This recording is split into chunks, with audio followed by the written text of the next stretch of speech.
Okay, it's March 22nd. Let me do this real quick. We've had a couple nights down in the teens, and it's finally going to warm up to low temperatures down in the 30s at night. And I'm assessing the small colonies.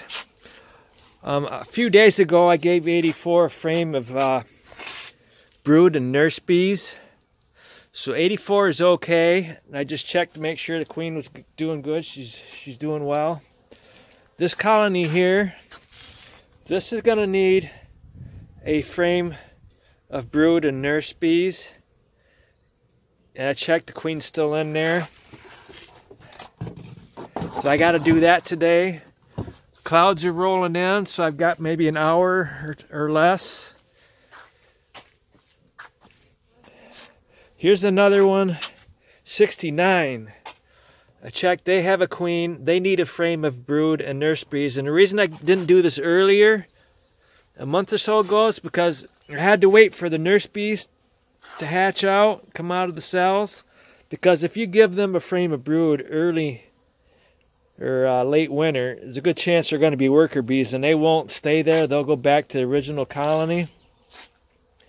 So now that it's been over 3 weeks since my colonies have been laying, I can take a frame out of my larger colonies.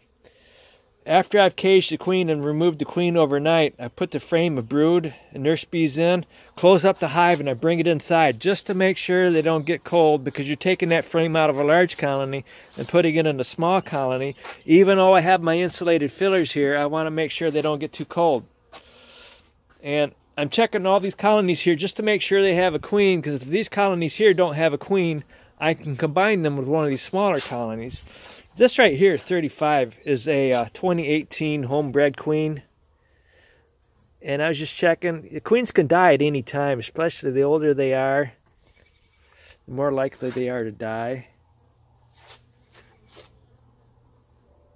But there she is.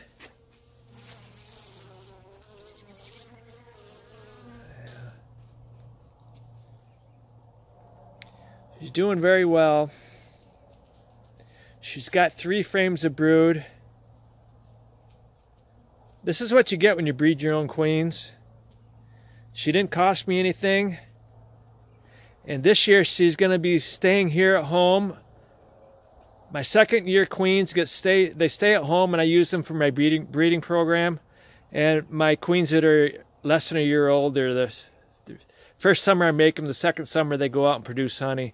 And the third summer they come back home, because I don't expect them to live through another winter. 2 winters is about the most you can get out of them. So she's going to be used for my breeding program this year. Never kill a queen. If you kill a queen, you're just wasting the queen.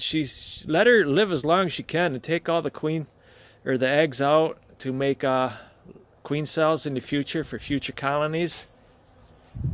Don't buy queens from people. Breed your own. Take advantage of all your queens. Use them in your breeding program.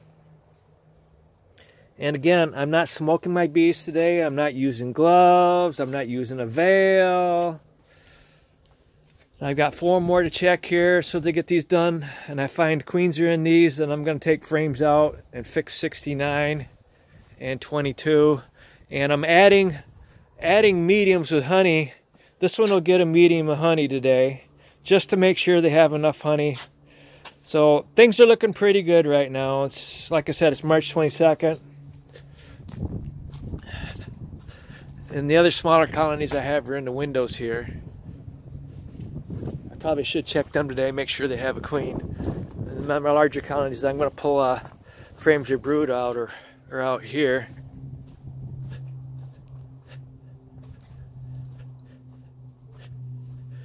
It's about 40, almost 40 today.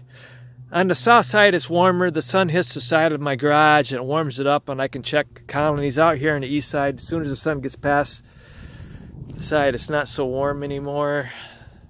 So try to keep your smaller colonies in a location where they stay warm all day long if you need to check them. Years ago when I started beekeeping, I had told somebody that sells honeybees that I checked my bees in February. He said, "Oh, it's too cold." I said, "Yeah, but they're on the south side of my house, a 2-story house. the sun hits the side of the house and it warms it up. I'm not a stupid idiot. You got to just make sure they're warm enough. You can tell if they're, you can feel the heat coming off the wall here. It heats up the area. And you can check your hives. You know, a few days ago it was too windy. I couldn't do this because I wanted to add brood to these smaller colonies, but it was just too windy to pull out brood from those colonies on the east side of the house. I wouldn't be able to smoke them. Wind was blowing too hard, but today's perfect. It's not too windy. The clouds are rolling in, so I got to finish this video. Okay, thank you.